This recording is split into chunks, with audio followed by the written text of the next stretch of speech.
This is the Lydia and Spin with Lydia Lunch and Tim Dahl. I am in Silver Lake. Where are you, Tim? I'm in upstate New York, in the woods, basically. I just did 7 shows in a row. I'm on the road with Calvato Makoto, and this has been one of the better tours in a long time. This has been a blast. I've been on the road for 5 weeks, and I just got back from Europe. But Tim, I've been on the road for 47 years. I know what you're well, talking there we go. I'm talking about the latest stretch, but yes, came back on election day. Well, that was something to come back to, and then basically went straight from there. Calabanta from Astor Mother's Temple came to me because they just did a tour, and he was like, I want to do a duo tour with you with a guest drummer and maybe other musicians every night. I was like, okay, that's interesting. And so in the beginning, I'm like, every night, me and him get better every night, but then every night's the opening night. So there's always this novelty. It's so bizarre, but it just also shows that we're kind of do the same thing, but a drummer will just completely about. give you a Well, totally different interpretation. one other person in the mix always changes everything, which is either Yeah. for the better or for the worse. I myself, I'm in Silver Lake now. I'm doing LA Co-Val with Jerry Stahl and Zoe Hansen on Sunday. I Oh, was just in San Diego yesterday with Joseph Keckler. Before that, I was in San Francisco with Eugene Robinson, which was amazing, and Albany, where we played before at the Ivy Room. And before that, I was at the Freak Out, which I would say Freak Out Fest better than the Freak Off Fest. Thank you very much.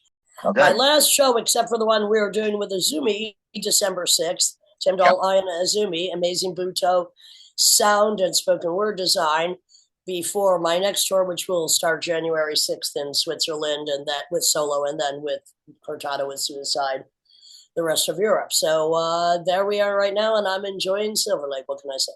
Oh, that's great. Last night I saw Victoria Blandia. Oh, She hooked us up in New York, and her partner Paul double did her band and with us. great Um, double bill. well, we were at TVI. Great night. We had Kevin Shea and Mark Edwards on drums, Wow. killing it, killing it Wow. as always. The night before that, I was in Baltimore. This guy Bashi Rose, never had heard of him really, but he was highly recommended, and it was like a noise rock, um, Trinidadian soca, like Caribbean free jazz, and people are dancing. It was just so driving, and so it was a Caribbean Day Parade meets. Kind of, kind of. But it worked. It somehow fucking worked. It was nuts, Well, I super nuts. now again, I'm going to go back to the fact that improv artists have a have a slightly different brain setup because there's so much involved in releasing everything that hog ties you. So if you can free yourself enough to be doing improv and welcoming in, of course, one, two, three, four, however many other musicians, I mean, that is not only total freedom, it's like transcendence. Well, and this guy's one of those rare cases that he didn't play drums until his 20s. Warren Canfield was like that. It's rare that you meet these people, but and he's like a full on fucking virtuoso. Something he said a friend of his was living between apartments and he had a basement in Baltimore and he needed to leave his drum set there for storage for a month. And one night he claims some spirits or something possessed him, and he went Inflamed down. him. He went down there. He said he didn't leave for like a week, and next thing you know, he's a drummer. As I say, if you don't have a vision, don't give it a sound. If you have a vision, the sound will then manifest. If you're visionary enough, doesn't matter what the instrument is. Yes, and we had a packed house in Richmond. Ryan Parrish, who's incredible. He's more known as a grindcore drummer, but super versatile. Something like 5 bands. But the original singer of Ask Mother's Temple, this woman, Cotton Casino is her stage name because Cotton named after the character in Pink Flamingos by John Waters, and her last name in Japanese it sounds a lot like casino, but it's like I don't know how they say it. So she just called herself Cotton Casino. She came and sat in at the end, super eccentric, and over the top. People loved it. We ended up at Guar Bar, the band, the Chuck E. Cheese band Guar. We ended up at their bar. And great fucking night. Really great night. I mean, and we had Sim. I played with Sim Kane, who's on our podcast a couple weeks ago. And this guy is like pro, like session guy extraordinaire. Every night it's just like someone comes with something that they have, and they're giving it their all. Let me insert. We know that art is the salve to the universal wound, and right now we're almost feeling like we've been stabbed in the psyche, in our moral compasses, psychologically, and soon to be physically. And I have to say, I've heard some pretty good phrases recently to counteract the bullshit of this your body, my choice. How about your cock, my Glock? How about your face, my fucking fist? How about the fact that there's a new group of women, there's two new groups of women on the uprising. B4, which is started in South Korea, which I don't necessarily abide by this, and my own version, which because the letter B begins the word no in South Korea, and it's like no men, no heterosexual men, no sex with men, no marriage, no children. Well, I agree with most of that. But then there's a group called Matga, Matga, and they're basing their manifesto on a 17th century Italian witch who used to sell poisons to women so they could poison the men in their life. Kind of like female Putins, if you know what I mean. Or should I say Puta-ins? I appreciate this design, but unfortunately, the white suburban housewives that they're all fighting for, the majority of them voted for Trump. Well, you know what? Excuse me. Then you're actually saying you believe the vote count, which is still not finished, actually. I never believed it any time at all in all of history. And by the way, I mean, it's a tragedy. No, fucking Trump won, and people have to. It sucks, but he won. Well, you know what? Let the circus come to town because it's going to end like most of them do, an absolute tragedy. Anyway, let's go on to more cheery subjects. And this week you're usually the animal teller, but I've got a few stories about animals for you. Sure. And this one actually involves something not far from your hometown. So a diver got the experience of a lifetime when he was swallowed by a whale. Michael When did this happen? This happened again? Because I feel like this happened in Provincetown, Massachusetts. So he was fishing for lobsters, and he didn't get anything, so he went down again that evening. And then all of a sudden, he felt this shove, and he thought he was bitten by a shark, but next thing he knows, everything is absolutely black, and he's not in pain. So suddenly, 30 seconds later, he was burped out from the humpback whale and started to shake his head, and he zoomed to the surface and saw a burst of white water, and he was then rescued. But, I mean, no thanks. Well, they're migrating right now, as they do this time of year, down to the Gulf to give birth. But I'm sorry, I don't know who that motherfucker is, if that story's true. It's not the first time we've heard this. Well, the thing is, here's the point. When you're in Provincetown right now, which has a massive great white shark population, why don't you use the old school lobster traps and don't go fucking scuba diving for fucking lobsters? I mean, that guy is. Yeah. I don't know why he's doing that around there. No. There's so many great whites there. I wouldn't do that. Well, I don't want to be swallowed by a whale. But however, you know that one of my favorite, besides the octopus, are jellyfish. You know I love jellyfish. Yes. And comb jellies, right? Yep. As scientists are finding out, and I knew this because I read an article before about how in the Sea of Japan, where there's a lot of jellies, they tend to, go near anything warm, nuclear power plants, whatever. And the fishermen would chop them to pieces, but they still proliferate because comb jellies actually have a way of time traveling. So, for instance, there's been a study published by the Proceedings of the National Academy of Science, another manifesto I often read, which details how the discovery of this challenges the very way that people thought about animal life cycle. So they were studying these comb jellies, and they're in a lab, and suddenly they're like, where the hell did the comb jelly go? There's only a larva there. So if a comb jelly is like stressed or starved, they will just revert to a polyp and then proliferate. Now we have billionaires trying to find a way to reverse aging. I guess we have to look to the comb jelly because they know how to Um, do it, but we don't. Speak about stem cell research. This is like comb jelly stem search. I'm not against it. well, speaking of Sea of Japan, Kawabato, who I'm touring with, is he says us Japanese we eat everything, right? Yeah. Oh, And he said he had uh, raw yeah. octopus tentacles. And Whoa. he says they're still alive when they hack up those fucking. And what's something they have like multiple brains? Each limb Like, has like a. yeah, each tentacle has a brain. So what happens is when you in Japan they do like to do this. They get a live octopus, cut off its limb, which has a brain, and they put this squiggly thing in their mouth. And he goes, the sensation. That's where a lot of the Japanese like it. All the suction cups are clinging on for life into your mouth and going down your throat, and they're like kind of just you feel them all touching all over the place before it goes down. Although he said there was a Korean guy that tried to go further What the and whole the eat whole the whole thing, octopus? choked to death. Yeah, The thing was so smart enough because they like to burrow little holes and hide out. Well, the throat was like that, and they basically just blocked his air pipe, and that was it. He was done.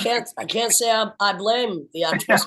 Now this is kind of a horror story about a horror film. So once again, another version of Nosferatu is coming out Yeah, at the end of December by writer sure. director Robert Eggers, right? So they had a screening in L.A. Question and answer. Guillermo del Toro, amazing filmmaker, and they said, "What about all those rats? 5,000 real rats used in the filming of this."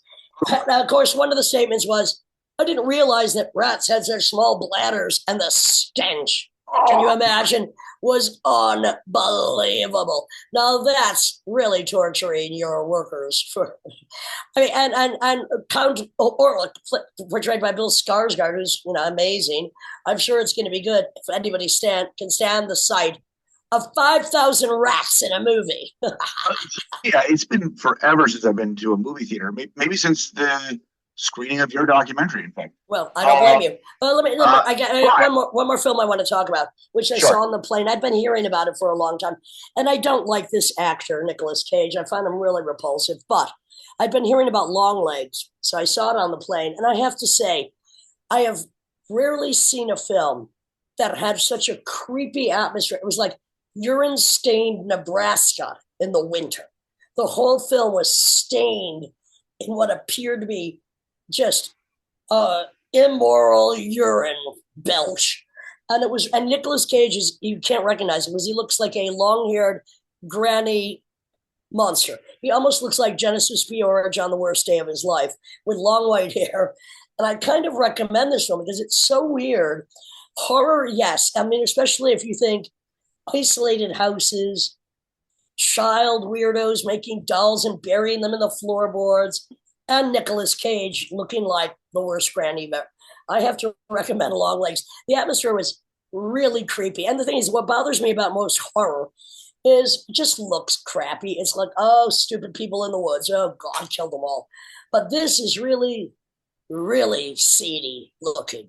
So I recommend Longlegs.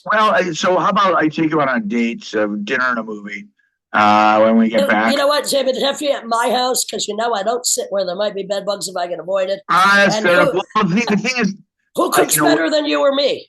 well, so fine. But Jeff Ryan, who was on the gig at TVI, he's got a teenage boy, and they did a family night, and he insisted on seeing Smile too. And he said he saw it. He said it's high octane. Well, it's I did like. I mean, again, I see these because I'm such a horror snob, being a forensic freak. yeah. But I did see Smile One on the plane, where there's little to watch, so you go with what you can. No, he said Smile 2 is it's like a franchise that has nothing to do with the original characters. It's just like the same concept. So it's Well, a completely new movie. Right? well, And I will state again. My favorite franchise of horror, which is Beyond the Beyond, is Saw, which I love most of all of the Saw movies, mainly because the architecture of the appliances or the architecture of the abuse somebody has to crawl out based on the abuse they created in the past. So Saw has always been one of my favorite, and So, Beyond the Beyond. same generation, which is kind of more like action thriller horror style, which is Final Destination series, which I like. It's just funny because even with the title alone, Final Destination 2 and 3 is already ridiculous. But the thing is, the whole thing is a Roadrunner and Coyote because it's just people shooting death, and then there's always a punchline like the person explodes. Well, and what you never want to do is watch a horror film with me because I'm screaming at it the whole time. Kill the fucking net! Why are you doing? Where are you going? Stop it already! I mean, I'm just like, New York City, we can get away with that. New York City, we can get away with that. So you're so dumb. I know you don't like going to the theater, but I kind of want to because the thing about I was told about Smile 2 is the whole surprise jump out of your seat should a lot of it's based on sound. A lot of it's sound. It's just like silence and an explosion. I kind of want to experience that. Sound is very important. Let's face it. That's why we create using sound. And it can be terrifying, relax. I mean, and it's so important in horror films. Well, anyway, in this day and age of going backwards with all things, especially the application of how certain misogynist and sexist, octogenarian or not, frat boy bro mentality, which is so freaking pathetic. And yes, I might just have to, as I did in the past, under another fascist regime, evacuate this country. I mean, I was in Europe 4 times this past year. We are reposting after 279 episodes, our first episode with Nativadad, which I think is important just to realize we're not going away. Women are not going away. Our sexuality will remain ours. And let me just repeat one more time. Your cock, my Glock. I've been saying for years, if this is the time, and it might be more than ever, that I am not, or maybe I am a violent person, as Eugene and I discussed. We have violent tendencies. We control ourselves. But I will not be the victim of somebody else's violence, verbal, physical, psychological, or moral. So, Annie, get your gun, whatever that means to you. And that could just mean the ability to protect yourself from bullshit, which right now is as it always was, because it is the same as it always was. We just have temporary abatement where it seems as if the stupidity goes away. And, I don't blame the victims of being victims, but I am blaming also the mothers of these cocksure men for not teaching them about reality. How in the hell did this country, let's face it, this country was founded on the abolition of indigenous people, not on real religion, but on the perversion of a religion. And here we are again. It's the same fucking thing. And by the way, anti-immigrant, what is that clown, X marks the asshole, on immigrant? What is Trump married? 2 fucking immigrants. What is the other asshole, J.D. Vance, who seems to be swept under the pillow by Trump's new butt buddy, marries a fucking immigrant? Immigrants are fine as long as they're fucking him. Well, now they're going to be really fucking him, and I don't mean in the right way possible. Lydia, hang on, I'm not finished. Hang on. And for the 4B movement, B4, if you want to fuck them with their own assaulted weapon, cut the dick off, stick it up their ass, say goodnight. I'm sorry. I do have violent tendencies. I dare you, motherfucker. Yes, well, go ahead. Why do you think? I mean, honestly, over 50% of white women voted for Trump? Well, you know what? Look, the only good thing about RFK Jr. is he realizes Trump eats poison, and the food poison, as well as lead poisoning, as well as just general fucking patriotic stupidity. I don't care if they're women or men. You're voting for somebody who is a convicted felon, a misogynist, a sexist, an idiot, a butt body, a rapist. You got a problem. And the problem is, I still don't trust the fucking vote. This is the Lydia and Spin with Lydia Lunch and Tim Dahl. Take it where you will. Call it what you want to call it. The bullhorn has always been to my lips. I guess now that the Onion is owning InfoWars, is there a difference? Maybe they'll give me a job. Thank you very much, or not.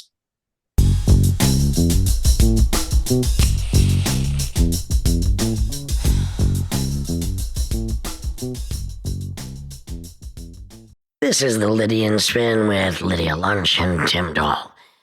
We're in Hollywood, California, home of faded movie stars, people that pray to stars on the sidewalk looking for a better life, people that are obsessed with something that doesn't exist, a massive, immense sprawl of hopelessness, fear, controversy, dreams, hopes, and suicide.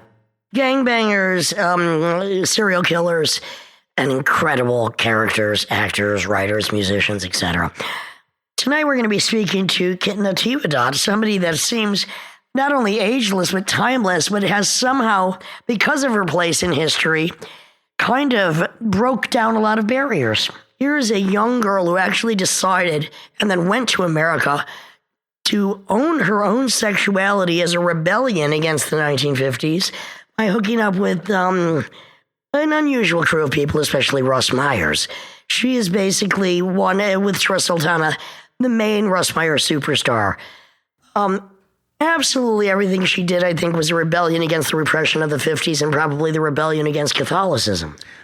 Oh, absolutely. And when I think about the sexual rebellion of the 60s, I actually think about the women, and not to throw Russ Meyer under the bus, but as we found out, she liberated him, it turns out. A smart sex symbol that knew what she wanted to do, wanted to have fun, was not ashamed of her body, wanted to use it to make people happy and to make money, have a good time, and break out from the repression of the 50s in a Catholic family.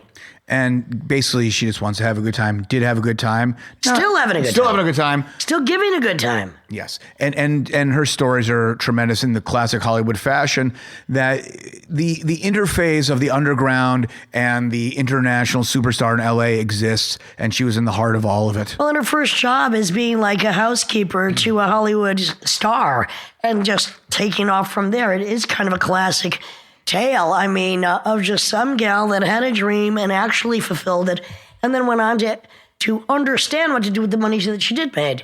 She didn't pilfer it away. She actually invested. And a good heart and earnest all day. Nothing but pleasant experience. It's just refreshing to me to meet women of I love to, like in my spoken word shows when I put on women, I always like different generations, but it's great to see a woman of a generation that came before me that really didn't even fight the battle for the release from the 50s, but just were the pleasure center that just had a vision and went for it. That was about owning your own sexuality. Whether it was rebellious or not, I think it was just a breed of people at that time that just said, we are going to do what we want to fucking do, and fuck you if you don't like it. And if I do fuck you, you might have to pay me. And why not? Because you know what? Pussy is a precious commodity. Enough said. Lydia Lunch with the Lydia and Tim Doll and the incredibly lovely Kitten Natividad. Hello there. I'm Francesca Kitten Natividad, and I'm here doing the Lydian spin. Oh, great. We're so happy to We're very have happy you. to be here. Oh, me too. It's an honor me too. for us. It's an honor for me with look at these two wonderful women around. I can't believe it. I felt like I was a has-been, and now I don't. Well, that's flattering. I wouldn't say I has been. I'd say I almost done it all. And ain't done yet. I'm overcooked, I guess. No. You look pretty tender and juicy to me there, baby. Oh, I hope so. All I can Oh, my say, you God. haven't stopped, and you just did a film 1 year ago. You're still making movies. Yes, I am. I'm still kicking something. And you still want to be making movies. Yes, but you know what? There comes a time where you really want to be a couch potato and sit around with cats around you, And reading your Stormy Daniels book. Yes. Now, have you written an autobiography? No, and I started to, and then I had this girl that was going to do a documentary, and she fired him. So that's out. So I got to find a new She fired writer. who? My writer. She fired your writer. Yeah. So she you gave her executive power to do so, and you trusted her, and he's done. Yes, but I don't know. I need to find somebody new. Well, can I tell you an easy way to maybe write your book? As somebody that has an unusual style of writing and does many different types of written and spoken word, you have great stories. You might just want to call a friend over, record your stories, and have somebody transcribe them for you, and there's your book. Everybody can tell a great story. Oh, I guess Well, so. also, You're right. you have such a big cult following, and I think people are waiting for your book. I was just informed that you made the Burlesque Hall of Fame award in Vegas recently? Yes, Do I tell did. us about that. Well, they wanted my breast imprints, so I had to lay down and put them on cement. Oh, cool. It was tough, but I did it. It was hard to get up, but The plaster caster girls Cynthia in Chicago. Plastercaster. Well, they're famous for their cock molds, but they also have breast molds as well. They asked me, do you know Cynthia Plastercaster, who cast all the rock stars' cocks? I mean, she was basically a naive I don't, but I did schoolgirl. cast my pussy.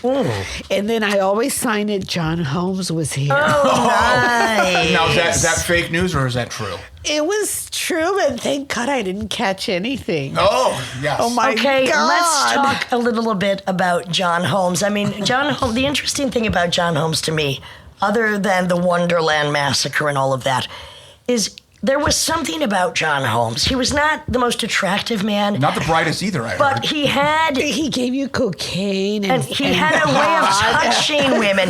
Did he not have this sexy touch? He liked to kiss. I mean, there was- going in was fine. It's when he pulled out, it was forever. Oh my Oh, God. It was like I was having a baby. I was going, Well, like I said, honey, about having babies, it doesn't fit in, it doesn't come out. But that's why it was so hard for him to come out. Now, so John Holmes was a good kisser. Yes, he was. And he was kind of sensitive. Yes. I mean, physically, there was something attractive about him beyond his physical nature. Did you ever meet He him, Lydia? asked me I to never- lunch, and guess what? He fed me white rice. I go, oh, okay. Wait, he fed you white rice? That's it. That was all it was? That's all he ate. Was that his cocaine diet?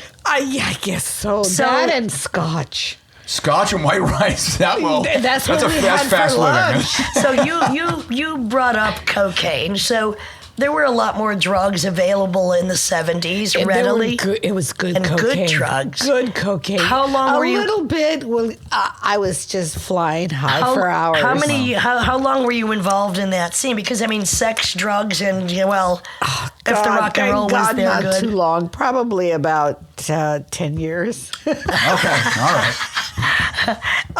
Not long enough, if you ask me, but that's just my opinion. And you loved it. Yes, and then like when in the 90s, the coke was horrible. And that's the reason to stop doing it. Yeah, it wasn't the same thing. But did the sex get bad at the same time as the drugs got bad? Yes, I was freaked out. I want to be in a corner and hide under God. blankets. But you're out again now. So what was the change of heart? If you What do you mean I'm out Well, again? you were saying in the 90s you were just you're saying you're kind of burnt on all of this and it wasn't the same and you're feeling a little bummed at that Oh, moment. because I got clean and sober. Okay. And That'll take the wind out of your started to sails. love myself Great. again. Now, did you not like yourself in the 70s when you were having all that fun? In the 70s, yes, but when I had those bad drugs, oh my God, it made you feel like crap. Yeah. Well, that's why you gotta. I mean, it's like meat or drugs. You gotta know who your dealer is, honey. Well, I mean, you gotta know what you're sticking in your body there. So speaking of cocaine, I've done a little research, and you were born in Juarez. Yes. And which is, of course, not where cocaine comes from, but it's definitely one of the big trafficking Yeah, but centers I of the was country, of the world. working here, not in Juarez. No, I know that. I'm saying you're born there. I'm trying to make a thread to your beginning here. Oh God, my beginning, I was 9 years old. And I lived 2 blocks from the main street where all the whorehouses and burlesque houses and bars were. Okay. And we would all go, all the kids barefooted, we go running. We're going into that club because they didn't have doors. They had just black curtains. And we ran in there all the way to the stage and then they chased us out. But we got to peek at the big bosom women with the red lipstick, the big hairdos.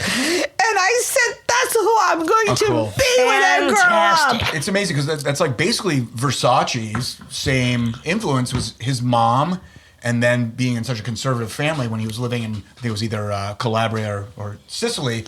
The grandma would say when they walked by the brothels, keep your head down, don't look. And he had to look, and it was one of his biggest inspirations in his designs. Absolutely. All right, so you're a barefoot child of what, 8, 9 years old? Yes, in running Mexico. into the burlesque houses and whorehouses, knowing that's your style icon, and that's what you wanted to do.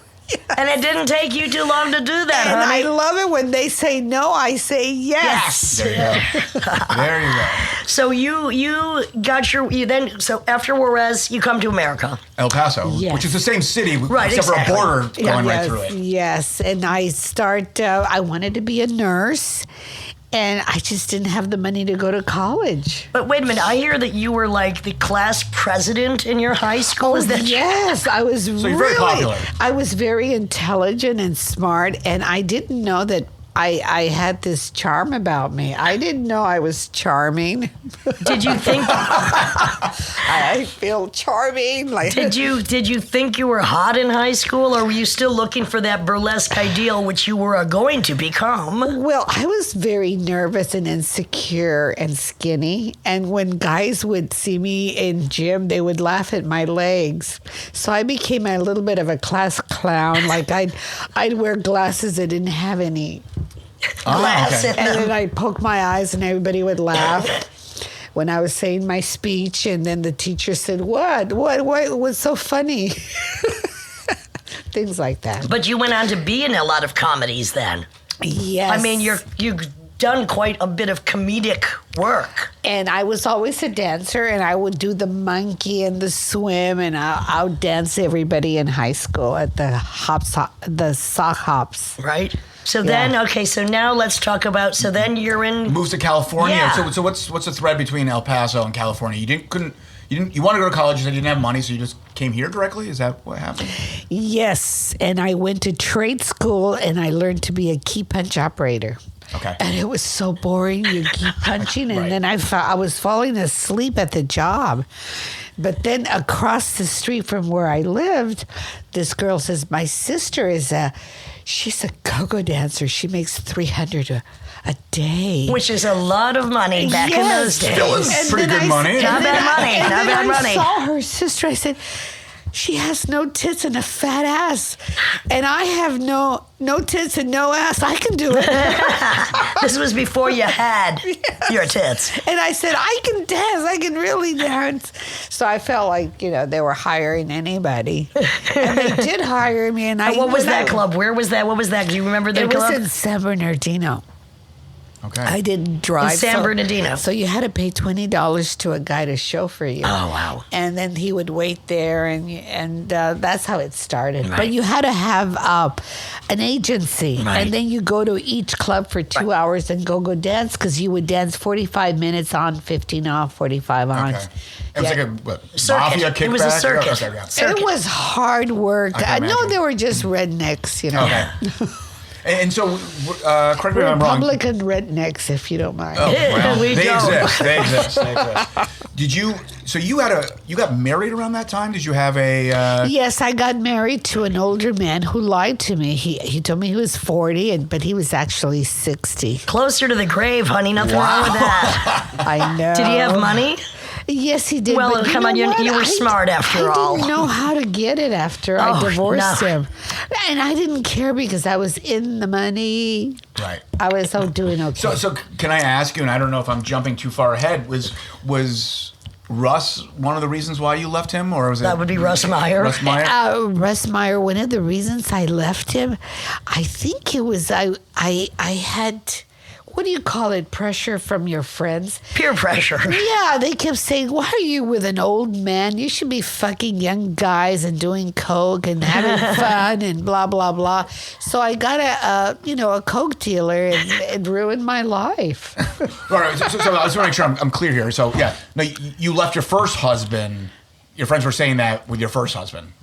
No, Okay. I left my Yeah. first husband because I was enjoying dancing, and And- he didn't you want couldn't me to handle it. dance. You couldn't handle it. Okay. No, and then I married another man who was very wonderful, and he took me everywhere. I mean, he promoted me, and he is the one that pushed me on Russ. He put you on Okay, Russ. so your And- second husband pushed you on to Russ Meyer. Yes, and I ended up leaving him for Russ. Well, and that was then a good I was choice. with Russ on and off 12 years, and then I guess I wanted a change of scenery. Fair enough. So, was all right, still a young girl. You meet Russ Meyer. But I remained friends till his death. Right. So, but you're a young hottie. You meet Russ Meyer.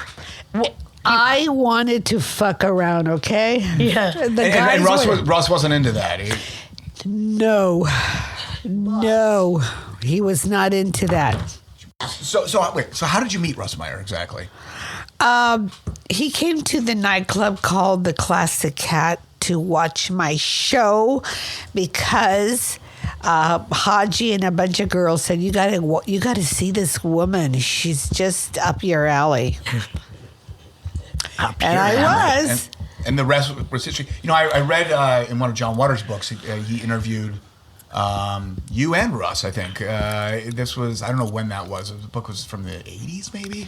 Yes, we went to Musso and Frank's and had a good time there. So what was so interesting about that to me was how it seemed like, and I could be wrong, that Russ was maybe a prude a bit. But, I mean, you wouldn't think with his movies, but... Well, jealous probably. Well, what I'm saying, I'm just talking about just like the dirty old man kind of contradiction of like, their fantasy and they want you to be the same, but then at the same time they're prudish. They just do their, extension of their fantasy. Right. You know what I mean? But they want both, but they can also be jealous at the same time. He wasn't that man that you guys think he was. Okay. Well, we don't know what he was. That's why we're asking you. What was he?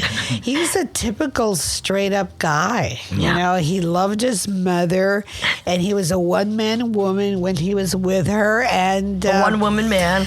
Yeah. He ate pussy, but he was basically a straight fuck, because I would wear lingerie and he goes, take that shit off. He goes, I know. He didn't want to do any role playing or any of that shit. I don't know how you could stand it, honey. No wonder you wanted to fuck everybody else. No wonder you did. Come on, if they don't like you in lingerie, the thing is, I don't want to see a man naked. I prefer them in knee-high boots, a belt, and maybe I'm just saying, chaps if necessary, but nude is not where I'm at. But yet in the movies I wore lingerie. You of know course. What I mean? So it was different. It was different. Yeah.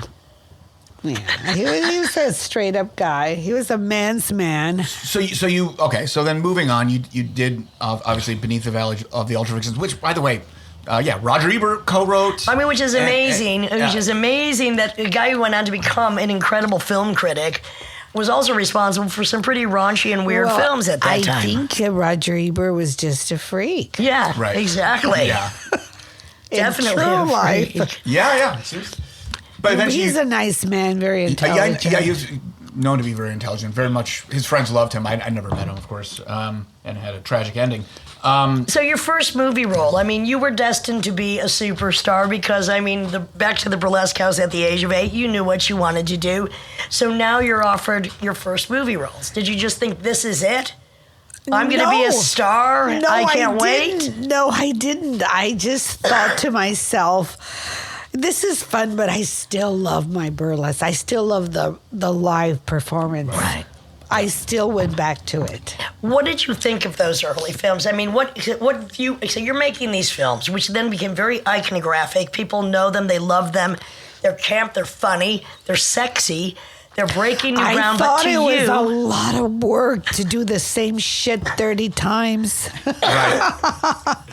and I'm talking before the porno even. I'm talking like the Russ Meyer films. Did you know these were going to be...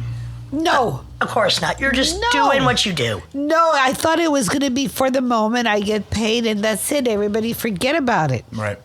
That would be it. So I had to keep going and doing my burlesque. Yeah, of course. And then, of course, your game show experiences. Excuse me, Chuck Barris, who was one of my heroes. So you were on a few Chuck Barris shows. Yes. I mean, was he a friend of yours? Yeah, he liked me. What an incredible creature. He liked me a lot. I mean, the Gong nice. Show, the dating game, the Newlywed Game. Yeah. Right?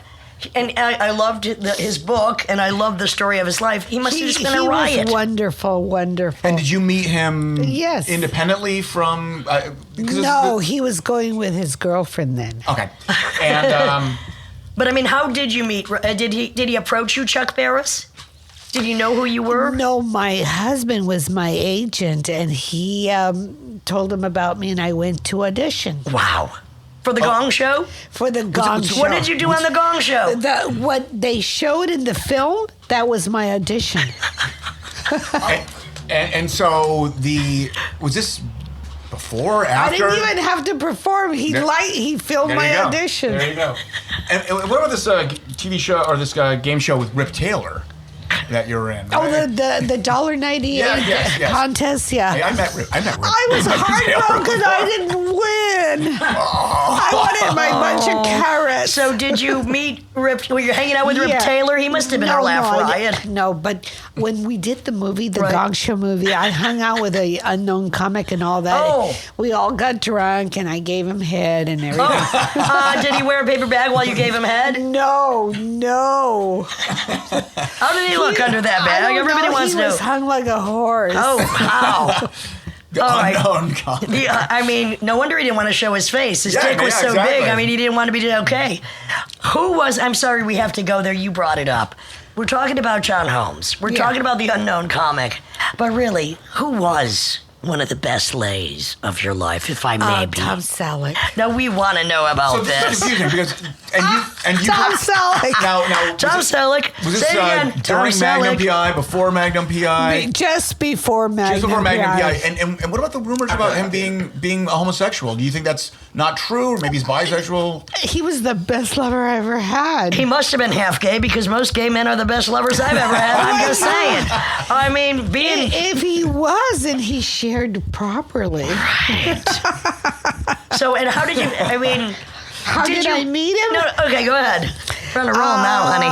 Don't stop. I was dating this guy that was a waiter, and he was. You were downsizing. Now you're with a waiter from agents and movie makers. And the waiter told him, "Hey, you know who I see? I see Kitten Natividad." He goes, "Oh my God, set me up so with her." So he was bragging to him. So he set me up with her. Oh, what a nice waiter. Shared. So, all right, tell me about the first date with Tom Selleck then.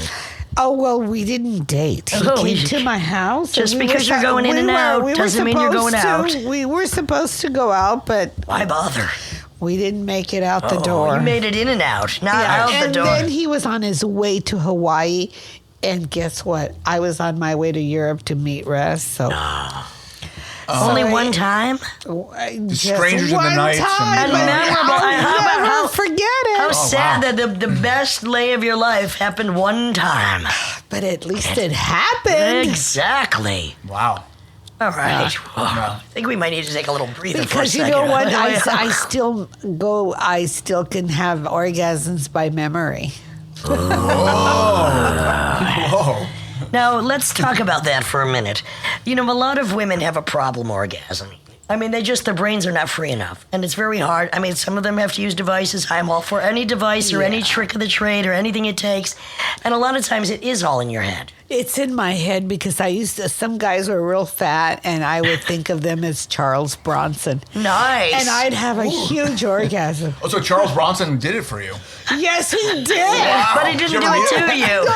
No. But I always thought of him sexually. Death wish, yeah. I'm sure you have somebody you think of. I think about Bronson. I think about Bronson, the criminal in the British prison, the longest incarcerated man in British prison, who named himself after Charles Bronson. That's what I fantasize about Bronson, the criminal. Everybody's dream. First death wish was Jeff Goldblum's first appearance, and he had like a 2-second.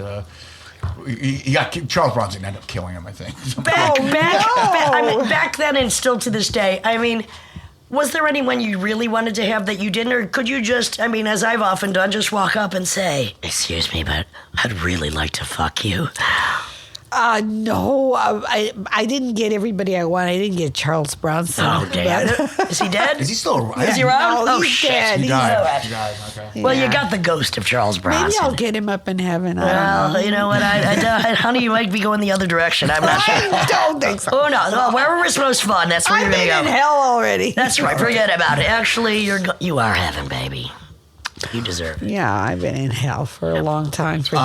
So then shortly after all these very exciting experiences, you moved on to other exciting experiences, which I don't know because I've never been in this business, but you went more into the hardcore adult industry. Yes. What was that transition You know what? like? The transition came about because Burlesque had died. Right. And I wasn't getting any work. Somebody had to pay for my bills, you know? So did you have an agent at that time? Did you always have an agent, or were you not freelancing? Always. They always came to me. Right. They were always offering me, and I finally said yes. Did you like any of the more hardcore films that you did? I mean, did you like the experience or like the films themselves, or was it just a money gig? Did you care? You know what? At the time, I'm glad I did it. It was a great experience. Like I said, I learned how to swallow. Muy importante, mamacita.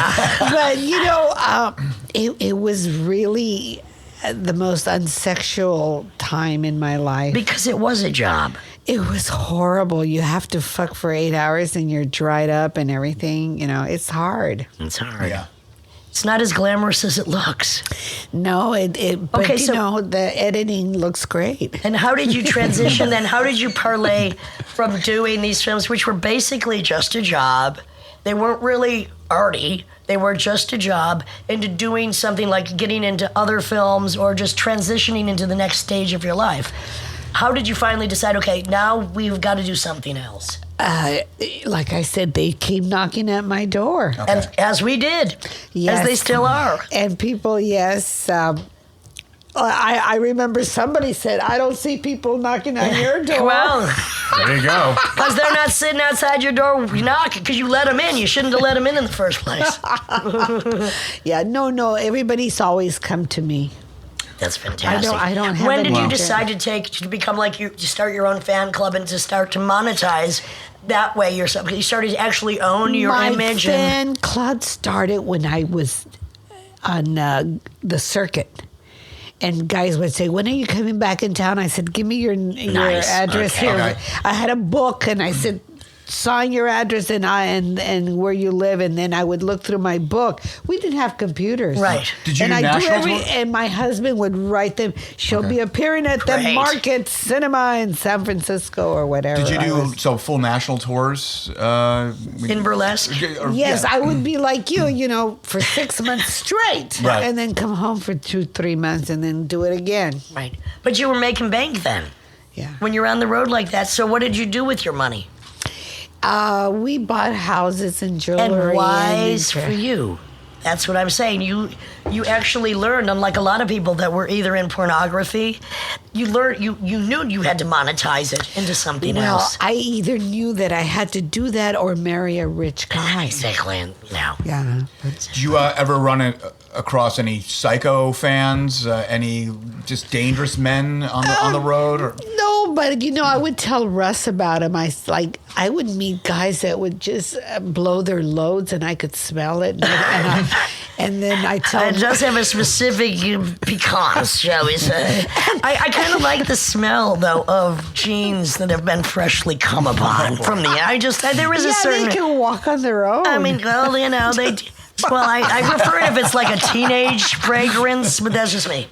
Anyway, so what? I mean, you can't blame a man for coming in his pants when he sees you, you hottie. I mean, come on, you can't blame a man for and that. Russ would say, "Did you see? Did you charge him? Spot?" I go, "No." Hey, did you say that'll be $10, please?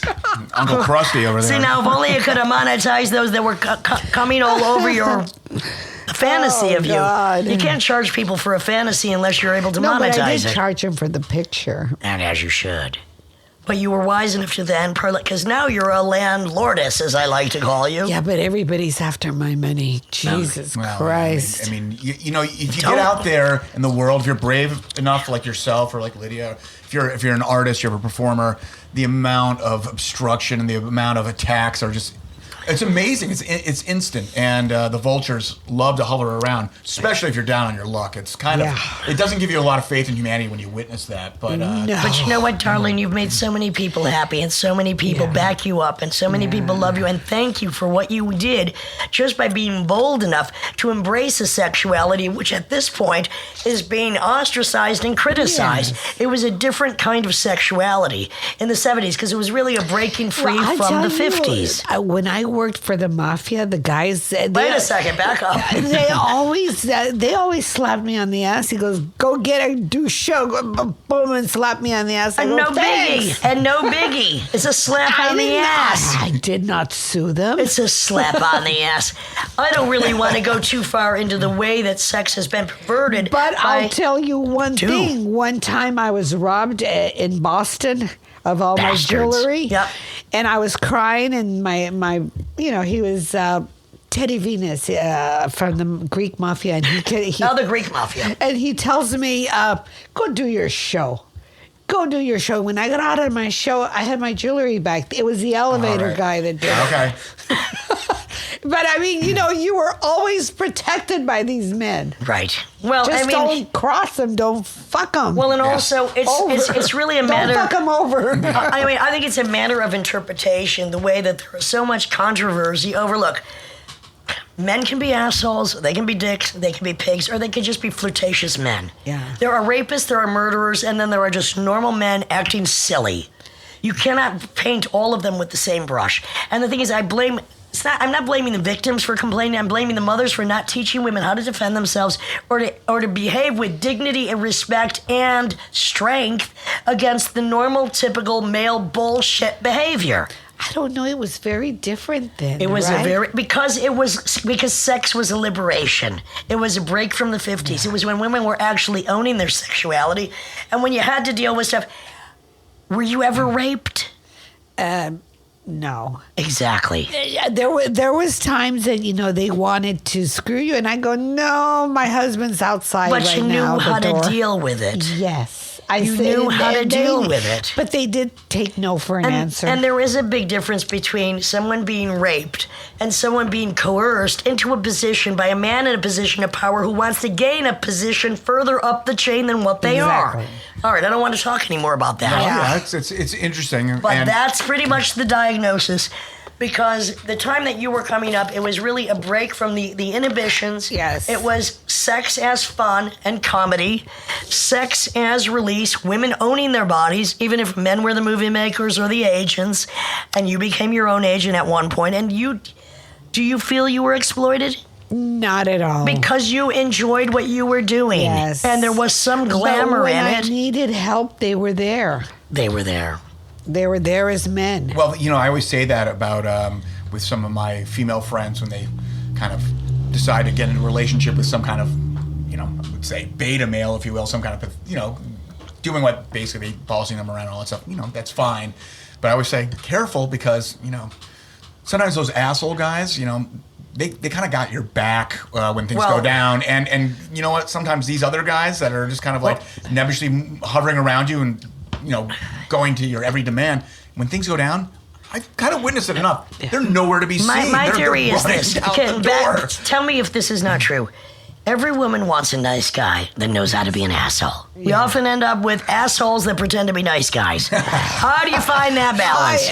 Right? Russ, you know what I'm saying? Russ could be an asshole when he needed to. Right. And I really looked up to that. That's right. Because he was a nice guy that knew when to be an asshole. Yeah. Not an asshole pretending to be a nice guy. Exactly. That's yeah, what I'm saying. Exactly. You might be an asshole, but at least it's your asshole. Yeah. I think we should take a little break for a minute. Okay, here. and when we come back, I'd like to talk about Ed Hansen.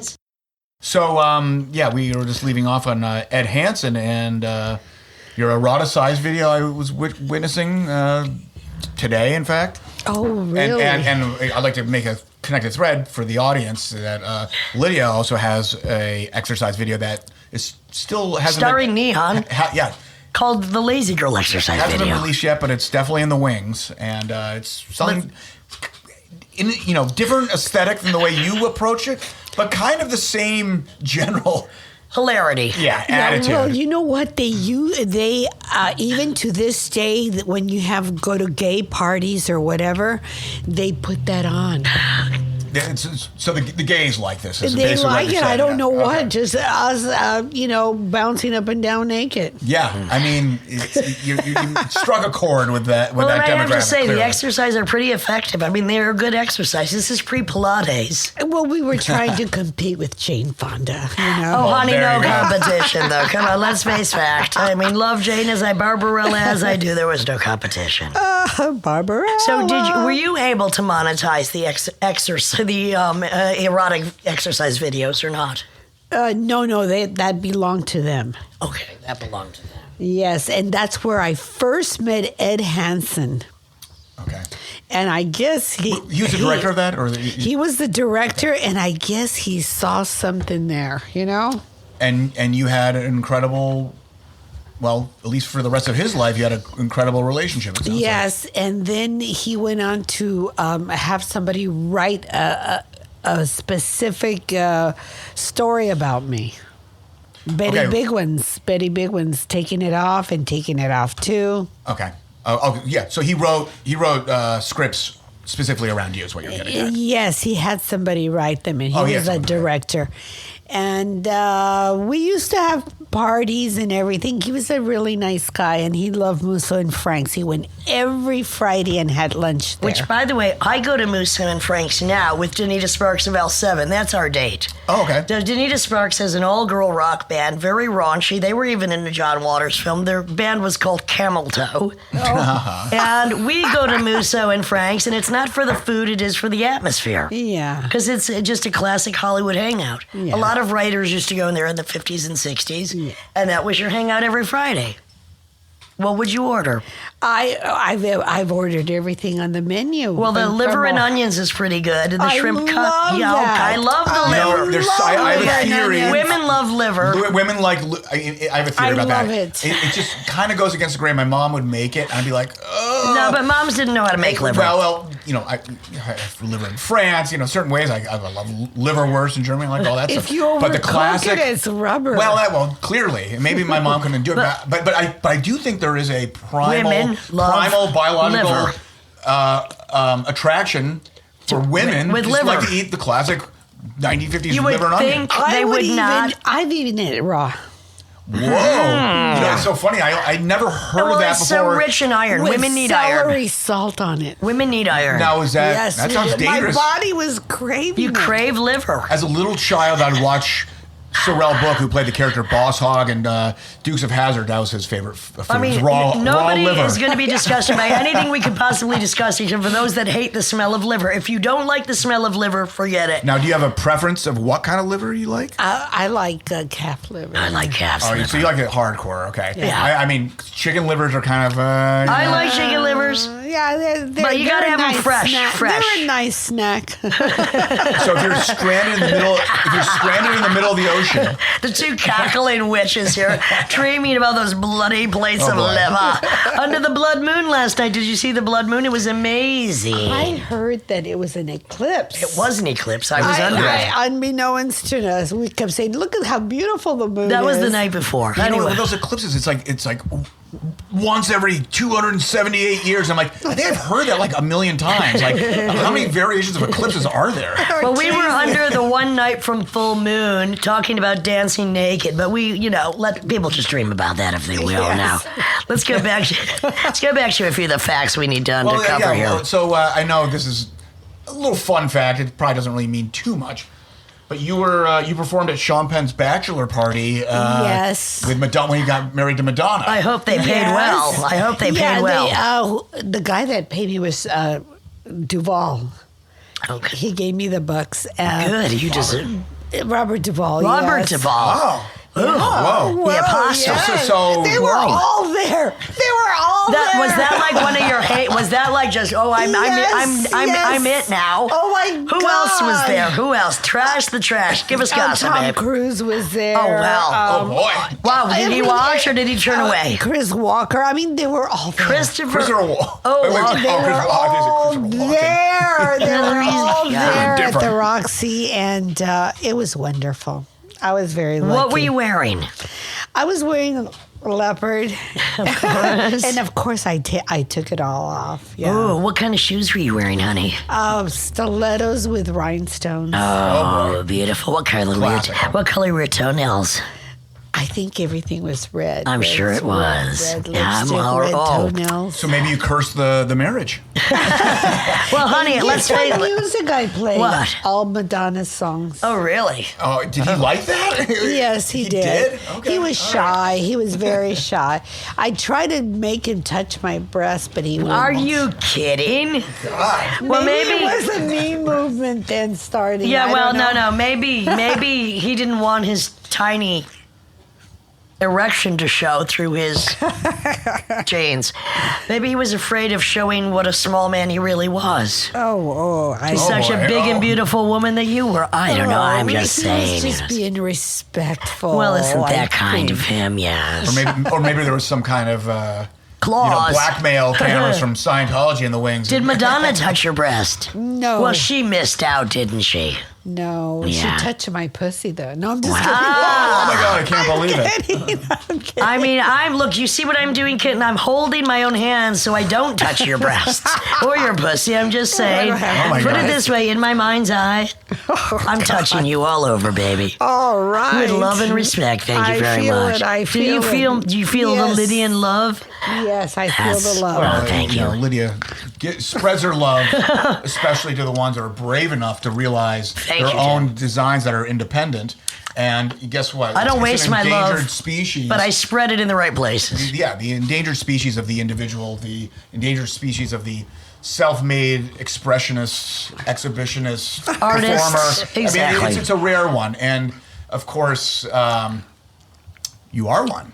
So that's the connection there. I mean, it's pretty clear. So it's something to be proud of. Because I mean, honey, I loved you the minute I laid eyes on you. Let's face fact. You know I did. I love you. You're a very pretty lady. You are a gorgeous woman. Thank you very much. Now, let's get back to some facts here. I'm going to backtrack a little bit and this can be edited. We're going to go chronological, but it doesn't have to be.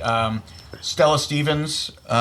She was gorgeous. Yes. I mean, you're cleaning her house? Yes. Now, wait a second. I've always loved to clean. You know, here's her house. Here's another connection. The only job I had outside of art or sex was as an underage teenage maid in upstate New York.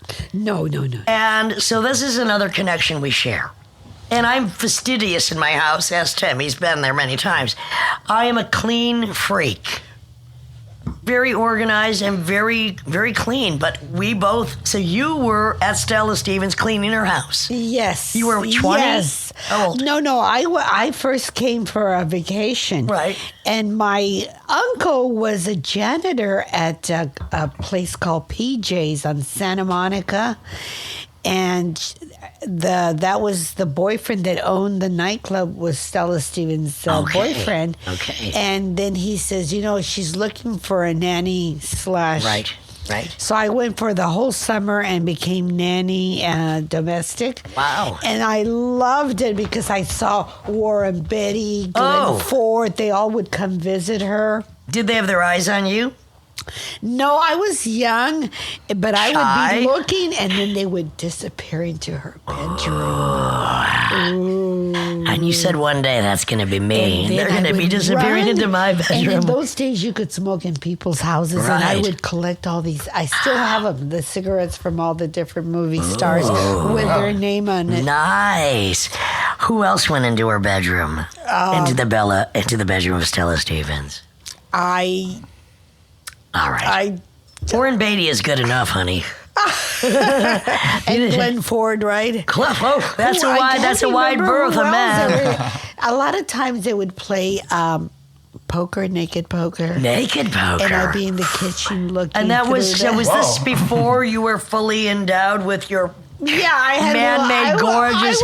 God couldn't have even created breasts that beautiful. 15 years old. I was wow. Yeah, I was 15. I was a virgin. I didn't know anything. Okay, let's talk about that for a minute. You were a virgin. But I used to see Linda Evans come in, and she used to be so tall and blonde. She was so beautiful. She always came like once a week to do sunbathing. Oh, nude? Yes, of course. She wanted to be tanned everywhere. Cool. So who and how, if you don't mind, were you deflowered?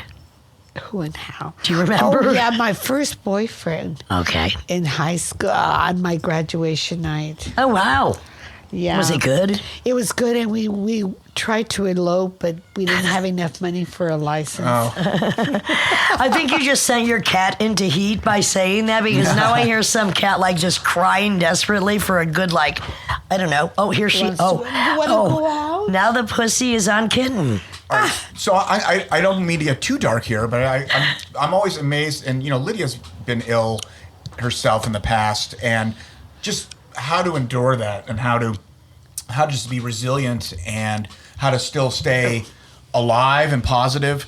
And I know and maintain your sanity, which is what this podcast is all about. How did you maintain your sanity? From the original silicone implants that eventually you had to get rid of. That was in '98, yes. Yeah. And, well, you do go into depression. Of and course, then you have to make up your mind that you want to live. Yeah.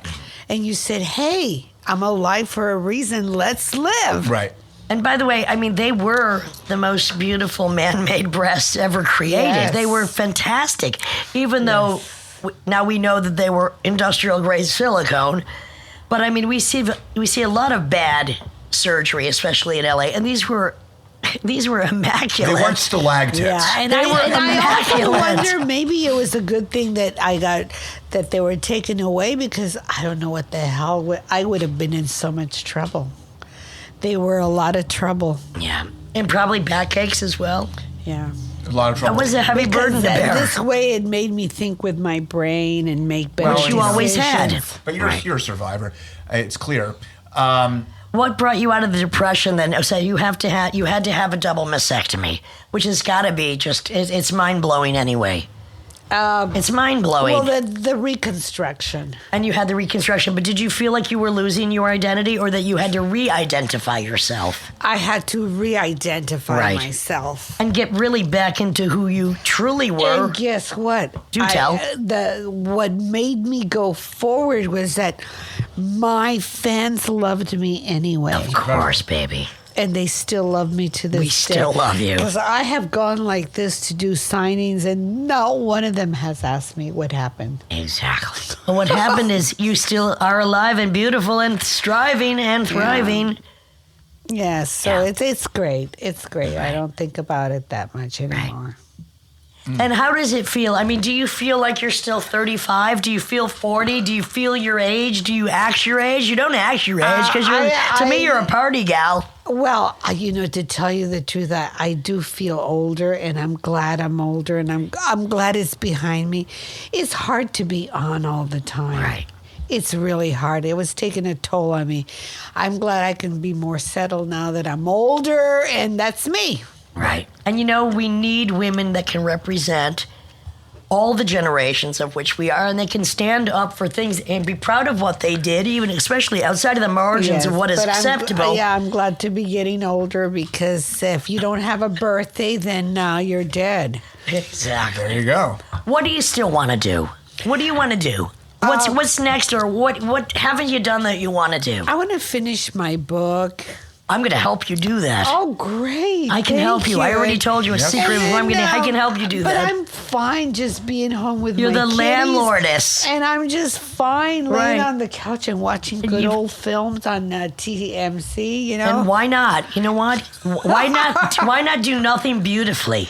And I love to go eat good food and be with my friends and family. There's lots to do. Of course there is. And you know what? It doesn't have to be goal-oriented, because that is the problem with today's society. And I had so much sex, I don't care if I don't have it. You know what? I feel the same way. Thank you very much. So can I ask you a question? I mean, and both of you sexually liberated females may answer, or sometimes Lydia likes to be referred to as a faggot trucker, but that's her Mr. quote. Lunch to you, if you don't mind. Big Lou occasionally. Big Lou. Hashtag Big Lou. Do either of you have any criticisms, advice for, say, this new smartphone, internet generation of young ladies with just being as basically a liberated, independent woman from where the years you came from, and being that conspicuous and being that out in the open and expressing it on the international stage? Do you have anything you could say to maybe aspiring young, kind of maybe vivacious ladies that want to be performers? Keep their day job. What I tell them all the time, baby. Don't try to do what I do, because you're not going to have the energy. Well, no, what I want to say is this. It's a very different time, and I think part of what is ruining not only sexuality, but I think that the uprise, and I'm not for censorship in any form, but I think the uprise with internet pornography and everything being so competitive, as far as what I call the Kardashian curse, where women have such a high standard of not individuality, but really Stepford cardboard cutout, surgically enhanced robotitrons, that I think that not only denounces the individual, but it makes an unrealistic status for women to live up to, which then just, it erases all soul. Where is the soul if you can be surgically enhanced or digitally enhanced by your Photoshop filters? And I think that the standard is so perverse right now and so bizarre that that's where a lot of individuality gets lost. That women are afraid to actually be imperfect. I never strove to be perfect in anything. It's not about perfection. It's about being an ideal individual and being as much of who you are as you can be and setting the standard of that. And I think that everything is becoming porno princess homogenized, and that is the death of soul of the individual. I think that's the biggest problem. And I would say that what you're referring to is basically the overlap, the dissonance of the analog to the digital era. There you go. Yeah. And you know, you used to be able to walk out in the street and see the real deal. And the real deal is not what is being asked for, or it's not even allowed. I mean, the police state, the cops that we're in, I mean, you're not allowed to be conspicuous and too outrageous, because guess what? Cops are showing up suddenly. Like, it gets pretty weird. Yeah. And and of course everyone's in their bedroom or with a screen to their face. What's interesting is with the pornification of everything, with using sex to sell every commodity, and the pornification of everything, and that coming to a higher level of availability, that then at the same time we have this reversal of morality, which claims that everything is an indignation. So we have high porno on one end, where everybody's a porno star, and then we have people complaining that they're getting slapped on the ass. So it's this duplicity that is most confusing right now. So where does one who is both transgressive and progressive, that is perverse and psychosexual, that is an individual, and may be dark, but still celebrates life and sex, where do you fit in? Well, welcome to my world, and that's why we're talking here on the Lydia and Spin. Thank you very much. Yeah. And Could I have a paper towel? oh yes. Yeah. Are you getting that moist from that conversation? Right here, yeah. I think I made you wet. Do tell me I did. No, just thank you. All right. So No, to be honest with you, there's a lot of girls that say, oh, burlesque is back and I want to be a burlesque star. I think they better keep their jobs. You know what I mean? Yeah. yeah, I mean. Well, anybody in music, burlesque films come aren't on. at all. You Yeah. better keep your day jobs. Movie theaters are empty. Rock clubs are empty. Maybe strip clubs aren't. I feel like it's not what it was. No, it isn't. And they're Well, not. everything's available for free, and there's so much of everything. Now, again, I don't think that anything should be censored. I think there is there is everything available. There's but too still, many women willing to take it off. And in the old days, that's why Russ always had his actresses be burlesque dancers, because we were the only ones that wanted to be in front of a camera nude.